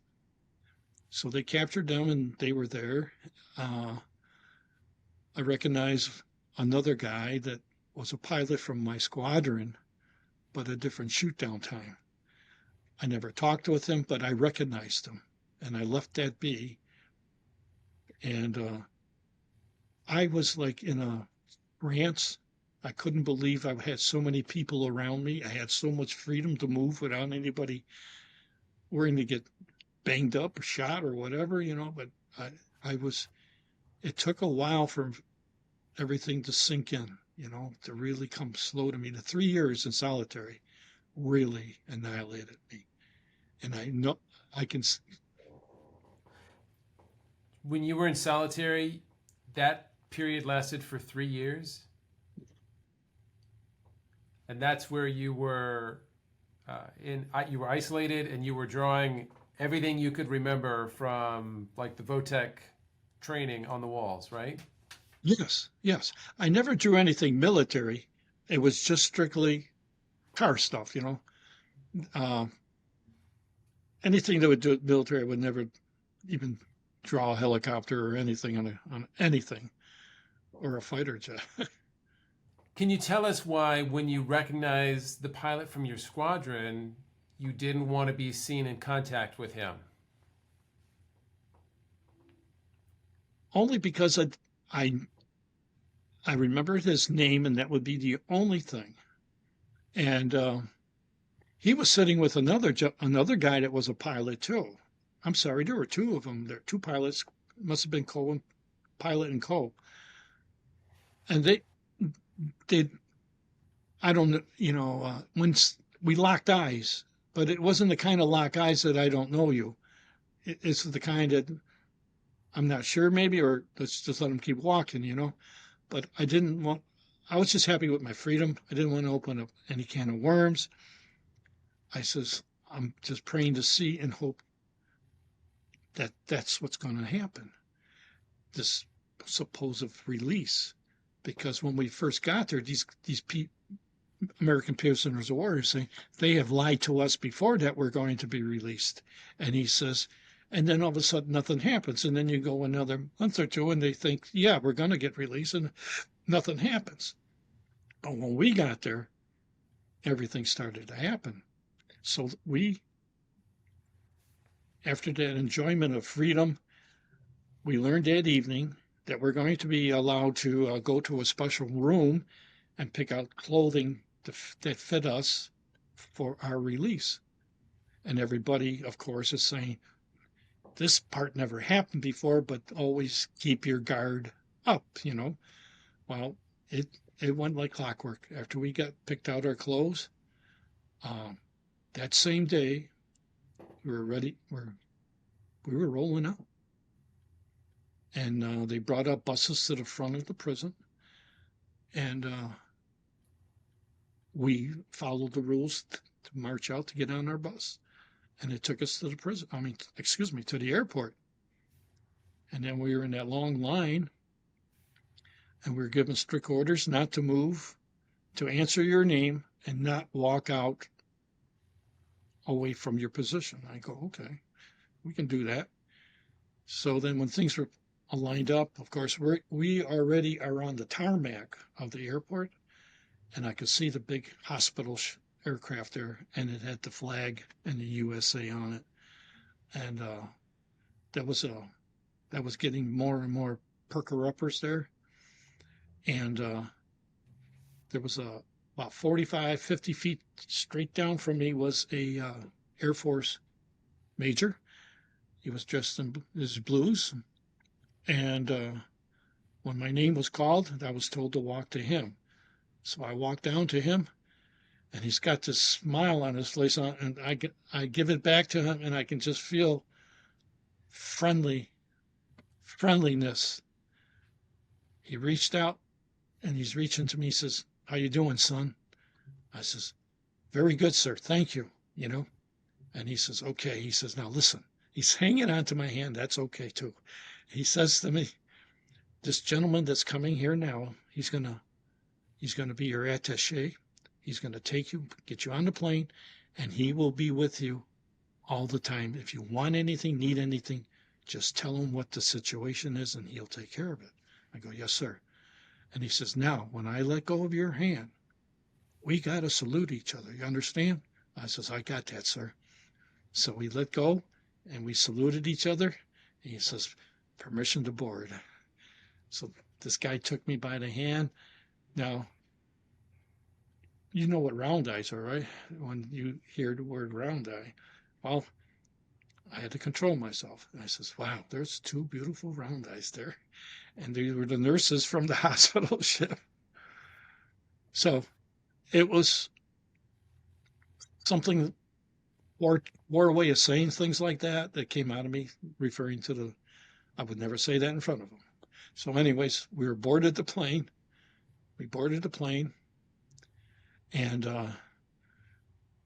we got our seats, and we have to wait till the rest of the airplanes load up, because you ain't going to take one plane off. You're going to fly in formation, whatever, as many guys as they programmed for this mission. Loaded up, got on the taxi. Pilot's talking to us. He says, "All right, guys, I mean, everything's loose." He says, "This is the last. Does anyone have anything to say or leave behind anymore?" And everybody, "No, sir," out loud. And next thing we know, we could feel the pressure going. And then he gets her up, and then you can feel that. And I said, "The wheels are in." And he gets on the radio. He says, "We're off the ground." And he says, "Now don't get alarmed. There are going to be some airplanes outside, but they're not here to do anything bad." He says, "These guys are our escorts." So they had Phantoms and A4s, Skyhawks, and all those other little guys. And they escorted us back to Okinawa. And it was a nice ride. Got to Okinawa, and we got our first physical there, my first meal. And I could have anything I wanted. And I wanted a cheeseburger with French fries and a strawberry shake. Now, And had you thought about the food that you were missing while you were in captivity, and did it include cheeseburger and strawberry shake? yes, for the last 5 years, of course, this or 5.5 years as I was a prisoner of war. And Yes, you had visualized that meal. I didn't draw it, but I visualized it. I'm surprised it didn't come out of me someplace. So I, my attaché says, "Are you sure you don't want anything else?" And I says, "Well, once they just put me on the list to call home." He says, "Okay, I got to get that checked out yet." But I look around at all these other guys, and I love my beer. But these guys are drinking bottles of Jack Daniel. I'm going, what the heck? You guys are gonna kill yourself? But anyways, that's what they wanted, and maybe different mentalities, right? So they survived it. So then we got checked out, and then I called my mom. I called my family, and you're on Mars system there. Familiar with Mars system, of course. Um, so I get hooked up, and my mom starts asking me questions. I'm going, oh, this ain't going to work. She goes, where are you? And of course, the gentleman says, ma'am, you cannot ask him where he's at. You can just talk to him and ask him normal questions. And she says, oh, I'm so sorry, sir. I'm so sorry. So then her first question is, I'm Polish. My mother would always call me in Polish when she was mad at me or wanted to know where I was. And she'd go, Franusz is Frank in Polish. She'd go, Franusz, do you have all your fingers and all your toes and everything? And I says, Mom, I got everything. And I says, I'm doing really good. She was happy. So I got to talk to Mom, and I got Dad, and I got the brothers. And right after that, I went and took my first hot shower. And that was unique. I Is thought it it was going to melt. the last time you'd taken a hot shower had been at the air base in 1967 before that mission to Laos? That is correct. At my base at Kiha, at the chopper base. So now you're in Because, Okinawa, yep, and I'm curious, did your parents know your status as prisoner of war during that time? Were they aware? yes. Um, every POW family, I believe they had it an attaché. They always made contact with the families. We had one, a Major Strumlow, and he would check on my parents all the time and always come by, and Mom always had something for him. And he says, we have no news yet, nothing going down. So then one day he come by and he says that they have they would parade our POWs in North Vietnam. So somehow some pictures got out, and they got to Major Stremolo, and he showed them to my parents. He says, no, this is not my son. No, no. And because the major warned him, don't be upset if it's not, but if you are, I mean, you got to understand, we're just trying to identify your son. So, but when the release list come out from North Vietnam and the military had it, they my name was on the list. That is the first time anybody seen my name to have an idea, and there was only one of my kind that would be coming that's on that list coming home. So they assumed I was alive. So now when we take off and we land, where am I landing now? Uh, West Coast? yes, it was the Philippines, the Clark Airfield. That's the Philippines. I landed in the field there, and I was one of the last ones to get off the plane. So my mother didn't have to sort through the guys coming off because you wouldn't get off unless they called your name. That's the routine they did at that on my release. So word came through phone, he's coming off now, and mom was sitting in front of the TV, and when I came out on, and I had to stand on the walkway down the ramp, then I was supposed to salute the flag. Um, but anyways, I just walked down. So mom saw me that picture. Dad and the brothers got better vision than mom when she's crying. That's him. That's him. And right away they communicated back to the base. That's him. That's the guy we want. So um, later on, I found out that I got wrote up for not saluting the flag. Honest to God, they wouldn't even tell me who the officer was. They'd probably be afraid to tell me. Well, I have to say is that all the other guys did salute, but that it goes to show you, I was in some type of trance to get the freedom all the time. You know what I mean? So my captivity had a lot to do with that, and I can admit to that. So Clark Airfield, and then we headed home after we did all our exams that they were content with what they wanted to check us out on, get a little debriefing in also. Um, I flew home private jet. I don't know why. I never questioned it. There was another POW with me, but he didn't talk to me or say anything. He kept quiet, but I don't know who it is. Um, I ended up landing in St. Albans Hospital in New York. It was a naval base, naval base, and most of East Coast POWs went there, and then they divided us up, Texas, and then once in California, so that one place wouldn't get overloaded. That was their scenario.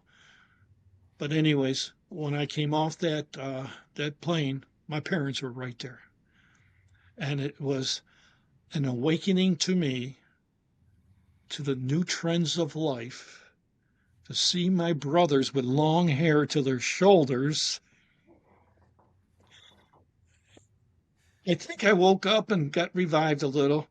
And I go, what? And I'm being hugged and swarmed and trying to give kisses and hugs. And I'm looking, I said, those are my brothers.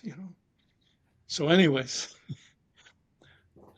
I checked it out afterwards, but we hugged, we hugged. Mom was in the middle, and she was small and tiny. I think she got compressed a little. So finally, when everyone separated and we could look at each other, he says, wow.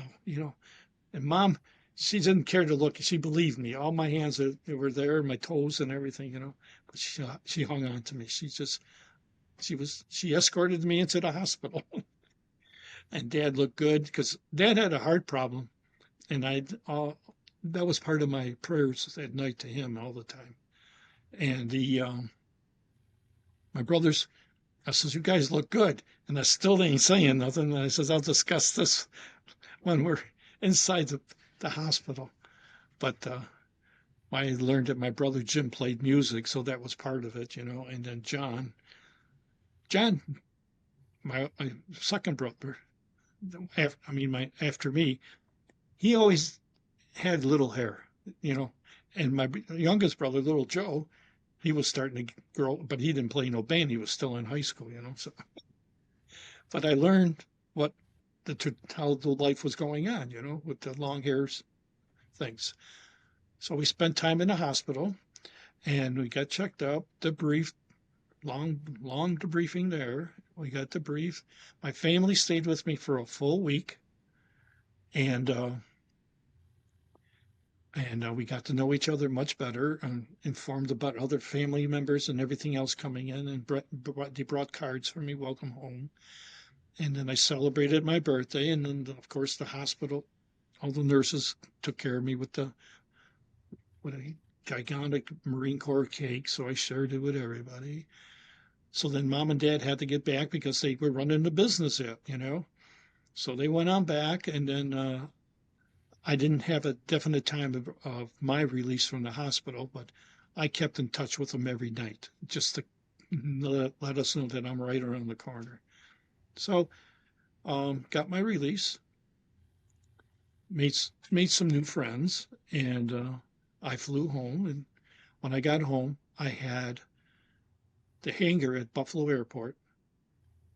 I think the whole city came out, and colleges and all the kids, people I knew, or got you could just see them wiggling through other people. I know this guy, and they wanted to get close and wave to me and everything. So it was, I couldn't believe it. And I was given a scholarship to one of the 2-year Catholic colleges right around this corner from my home. And of course, I got all kinds of plaques, and it was it was unbelievable. I didn't realize I attracted so much attention, or all of us did. So when I got driving home, we had a limo take my whole family and me, take me home, and I'm driving down the street, yellow ribbons on all the trees, and I go, "What's that about?" And mom says, well, she explained it with Tony Orlando, and then she went to the ribbon thing, and I says, "This is what the remembrance of thinking of you guys all the time is about." I go, "No way." Yep. I get home, I can't believe it's a home, and turn the TV on when I want, and I mean and to see mom there and brother Joe, Jim, and my dad, so I slowly adjusted, and then I think I've just about got everything covered. One of the Unless you questions I have, had, did the Marine Corps give you an opportunity to stay in the Marine Corps, or were you automatically processed for separation during your recovery time? well, Marine Corps and the Navy are very, very moving people. I tried 3 times to get my TDRL lifted. I would go in front of the board, explain and speak to them the best I could. And they said to me that, well, you'll receive a letter and it'll be our decisions in there. I go, okay. Get the letter, denied. I wanted to stay in. That was my main, I figured, I play my own doctor sometimes, and I figured if I stayed with the Marines, I could iron out some of my problems and pick up the feeling that I had before Semper Fi. So I get a chance for another review. Well, send it in, because then when they send you the denial, there's the renewal opportunity there again. I sent it in. I went there to sit at the table. Well, you get your letter, we'll let you know. I says, okay. So get the results, denied. I tried one more time, which is the limit. I says, if you don't try, you'll never know. So I tried one more time, and I poured more of myself into it. So the naval they're all doctors also that you're confronting with. It's a senior guy, and he does this in front of me on the table, and he says, "Son, you had enough. I recommend that you stay home, and you will get your medical retirement, and you'll get everything else that's deserving of you to keep you up on your feet." And he says, and I looked at him, and I says, Thank you, sir. That moved me. I'm crying already. I'll never forget that the board. I stood up. I didn't salute, but I just turned around because I wasn't in the Marines. I turned around and I walked out and I left it at the table just the way he gave it to me, and everything came true. I got all my honors, and they're still coming in. Like somebody thinks of something that they forgot, and I get it. So I ended it. I ended it not my way, but I I did what I was told, and I learned to do that because if you don't, the gut feeling is what you got to go with. And I says, this man is trying to tell you something, Frank. So I did. So then the Navy started a program for POWs in Pensacola, Florida, the physicals. And I believe they had a station in Texas and in California. You could set up yearly physicals. And it was a program. And the program was based on watching, like an example, take your blood and watch your blood and see how it develops over the years, how you change or what affected you in the war. And of course, you get all kinds of, um, you have to go through all sorts of tests, and they want to know your physical capabilities, what you can do and everything. Now, like the shoulder, I have the bullet in my shoulder. I've had some problems with that at the beginning of the year, and it just turned out to be arthritic. But they have all this information that they know what your situation is. So, but they wanted their own information too. So I would get treated like a pilot down there, which I like going there and getting that treatment. But I got to stay in the barracks and eat in the mess hall. What the heck? So, but that is, um, uh, I think I come to the end of the line unless you have some other questions that I missed, or I do. Did you ever build the hot rod that you had drawn on the cell wall? I did. And it was my father bought a brand new 62 Chevy back when I was a kid, and I learned to drive in that car. And then he traded that in and bought himself, when I come home on leave, when I came home on leave to go before from schooling from Memphis, he went out and bought a Bonneville convertible. And I says, whose car is that? He says, your dad bought that with you in mind. So when I got back I was floored that he did that. But when I got back, I went out and found one on the west side of Buffalo, and I bought a '62 Chevy and cleaned her up, put some wheels on it, and I says, that was my limitations because I had no place else to do the work. You know what I mean? So when I started it, my parents bought another bar, and I had to move everything out of this garage that I had, but I never got into another location. I had to sell the car, but I got a few miles on it. Another question I had is your return back home, right? Progressively. So Okinawa, Philippines, Naval Hospital, and then you're finally home in Buffalo, New York, in your family house. What was the toughest thing for you? Was it, sleeping in a bed instead of on bamboo, or was it walking around the streets without fear? So mentally, how was that for you coming back? My adjustment to that was good, and I got stronger. I never had a problem with people. I always got along with people, and I still do, thank God. And all of the other accommodations fell into place. Sleeping was no problem for me. I mean, and then getting up uh, I tried a job, and then I did that, and then I was collecting Social Security at the time, and then I didn't know that you can't work and do that. So I learned. So then I said, oh, okay, I'm sorry.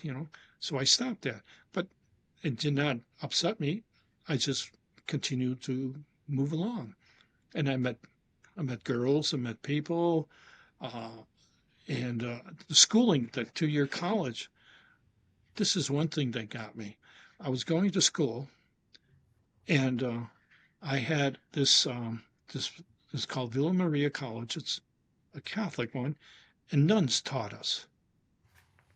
So then I learned and listened to the kids. I mean, they were kids to me, well, a little younger, and we all meet the nun at a bar, and I'm going, what? What the heck is this? That's worse than the long hair. So, anyways, uh, I didn't venture out checking that out. I had my own hangout, but I did an essay once for this nun, and I gave it in, and she hands out the paperwork to the students, and I get mine, and I says, "Why is this a failure?" She says, "You have no idea of comprehension to write this essay." And I looked at her. I took the paper. I finished the class. Scott, I never went back. It upset it. If anything upsetted me was that. And I said, perhaps maybe she shouldn't drink beer with the kids, you know. So I'm going, what was wrong with my views or something? I didn't put no war in it. I didn't put no POW stuff in it. I just was hoping that I had the right criteria for the essay. Well, that was it then. And nobody questioned me. And I left it at that. So that was one of the only things that triggered some type of resentment. But I got along and I worked the bar a little bit more. And then what happened is that my dad passed away. My mom's running the bar all by herself. I was married, and I got the job at the post office, and I worked there for 22 years. I retired respectfully, and I would work the 4 to 12 shift and come over at 12 o'clock at night and work with my mother and work the bar. And she had a group of businesses guys that worked the night trick. They would come over and cash their checks, and then they wanted to eat. My mom cooked, but she couldn't run the bar. Then the guys were starting to go behind the bar to do the serving. My mom didn't like that, and she told me about it. So I went ahead. I says, I'll be here. I was known to these guys. We were all high fives. So I took care of things. And I did that. And then one day, my mom already decided to put the business up for sale, but she didn't put it in the realtor yet. So I'm working the bar with her on the weekend, and it was really heavy business. And these people came in, husband, wife, husband, wife, husband, wife, and they all knew each other, and they're all sitting together and they're talking back and forth. And nice tips, nice tips. So then my mother comes out, and I'm working this corner here. It's a horseshoe bar. And she goes, she smiles at them, and the guy says to her, do you want to sell this place? And my mother was taken back by this. And but my mother was a business lady.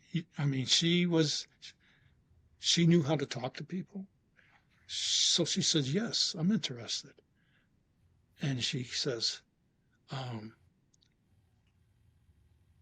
when do you want to come and see it? She says, she says, you give me your phone number and I'll call you. So she made the arrangements, but he says to her, right there, I'm going to buy it regardless. He bought it without even bickering or throwing in a bid. And he says, my mom's named Dolores. She says, Dolores, when I come, if you want me to come, I'll come with my my checkbook, and I'll prove it. He was a government contractor. So he does work for the government, the state, everything. So I think that had a big helping hand. But the bar was gone, and she had a home, and my brother Joe had a problem financially working things out. Mom was helping him, and she had a home, and she put him in it. And then she moved in there after retirement. And then my mom got sick, and then she left. So then my brother Joe wanted to buy the lot next door, and that was my mother owned it. So Joe was going to try and pay us guys, and he had some. I hope I'm not taking too much the wrong way here, but anyways, I, she, I'm the executor. So Joey calls me and he says, "Frank, can you talk to their brothers so I can get that land for nothing?" I says, "Yeah, I'll talk to them." Well, I already made my mind up, and I called Jim and John and says, "Give it to them."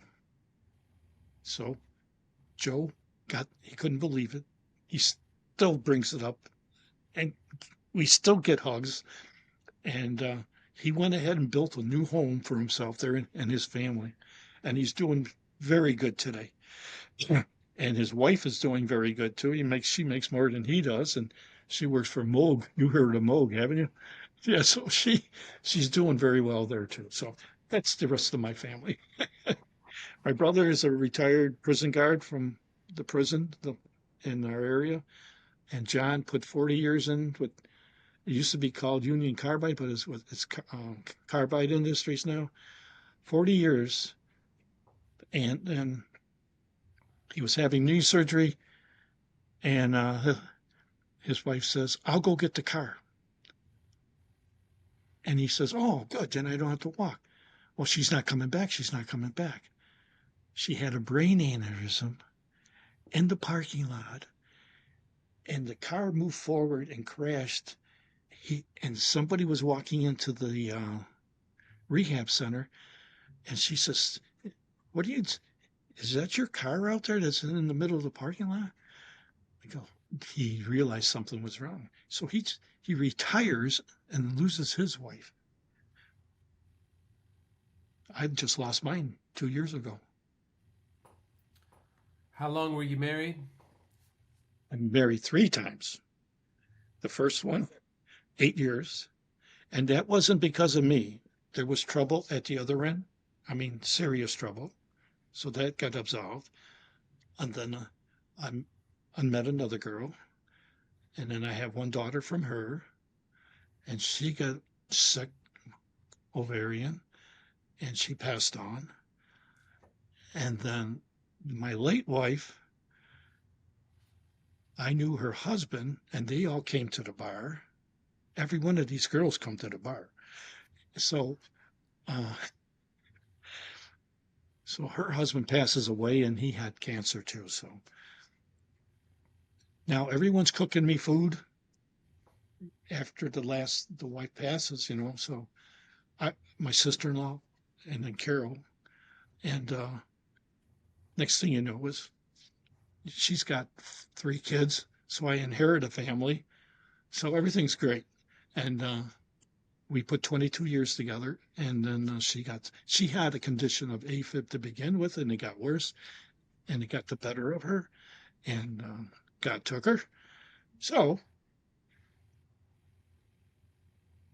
I'm cooking a lot, and I do go out a lot too by myself. Couple of questions Oh, sure. to a close.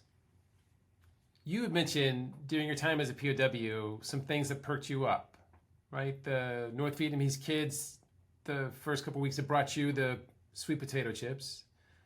If you were fortunate enough to be outside, you could see a U.S. jet flying across the sky. What other things perked you up and kept you going?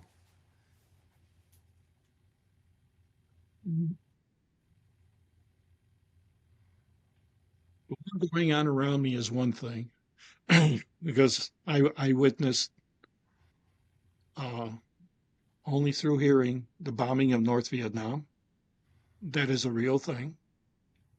That happens every night. Um, um, that subsided. and it brought about that subsided and brought about a little peace in me. But we still went through the daily, uh, I call them raids, and then they're shooting at them and all that stuff. But that was my rooting section there. I rooted for that, and I just prayed to God that one wouldn't crash in my cell. But really, just me and myself and I, and waiting to be free. Freedom as my father raised me never to be a bad kid and get in trouble and go to jail. I never wanted to go to jail. Okay. And look what happens. I'm a good kid doing my job and I'm in jail. That ate at me or worked me over pretty good, because I'm going, I didn't even do nothing. I'm just doing what I'm told. And here I am in this jail. But that that worked on me to be in jail. But once I got out of the jail, that was one of my beginning of steps of life opening up to me, and to see other Americans and walk free.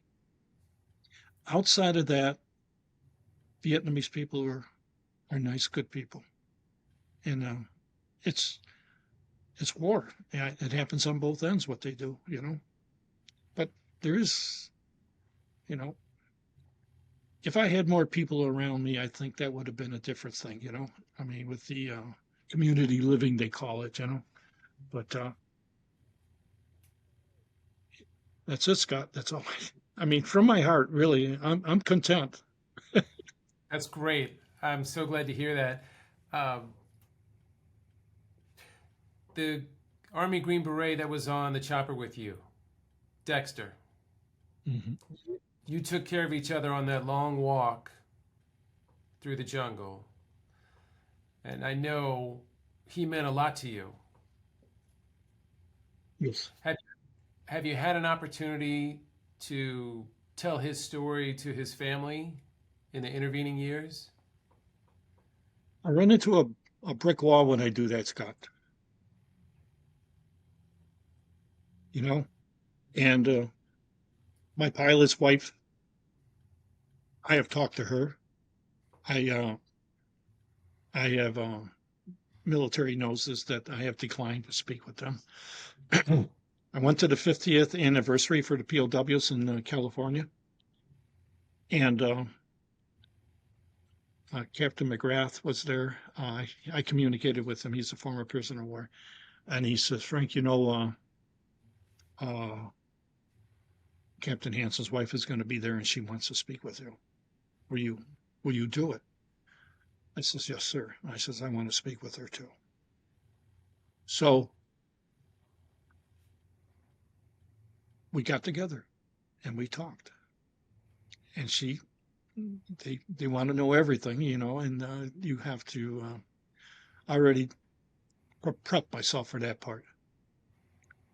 And I says, I never said that I left him or he was still half alive or whatever in that nature. Only.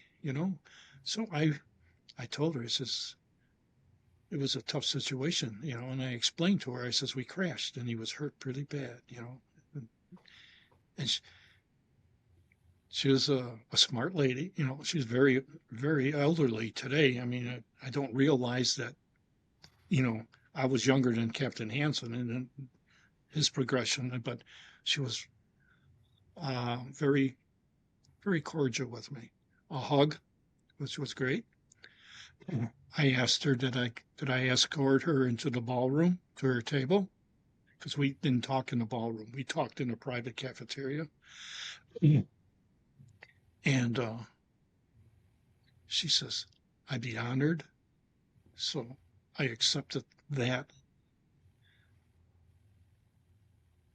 only in my own interpretation, but she probably may have felt relief. I don't know.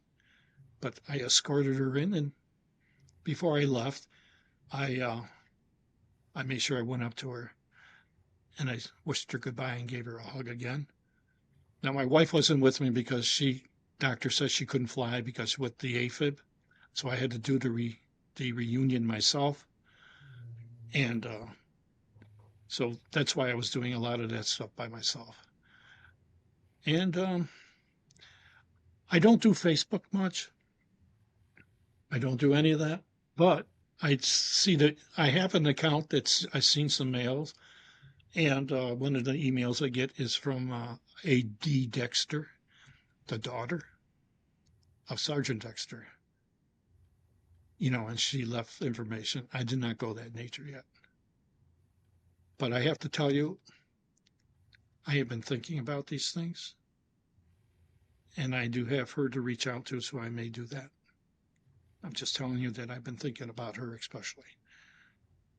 But Gardner's family, they don't say anything. That's the lieutenant.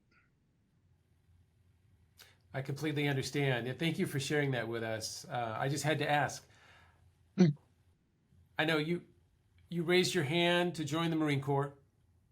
You raised your hand a couple times to volunteer, even though you said your dad told you not to volunteer. What does service mean to you?